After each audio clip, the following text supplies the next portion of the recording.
জানেন কি কেন শ্রীকৃষ্ণ রাধার রূপ ধারণ করেছিলেন? একবার আমাদের প্রভু শ্রীকৃষ্ণ ভেবেছিলেন যে সকল গোপীগণ কেন রাধার সেবা করেন, কেন রাধারানীর আগে আমার প্রেমটা কেউ বোঝে না। আর এই প্রশ্নের উত্তর জানার জন্য শ্রীকৃষ্ণ রাধারানীর রূপ নিয়ে তাদের এই সমস্ত গোপীগণের সামনে যান এবং গোপীগণকে বলেন, আমি তোমাদের সখী রাধা। কিন্তু গোপীগণ কেউ কোনো কথা বললেন না, সবাই মুচকি এসে একে অপরের দিকে ইশারাই করে তারা সেখান থেকে চলে গেলেন।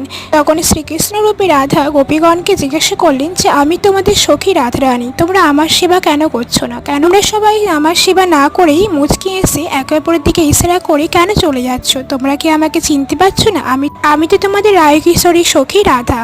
তখন সেই মুহূর্তে একটি গোপী শ্রীকৃষ্ণের পা ছুঁয়ে বললেন যে, হে কৃষ্ণ, আপনি তো রাধার রূপ নিতে পেরেছেন, কিন্তু রাধার মতো মন কোথায় পাবেন? রাধার মতো করুণা হৃদয় সংসারে আর কেউ নেই। হিন্দু সনাতনী বন্ধুরা সবাই বলো রাধে রাধে।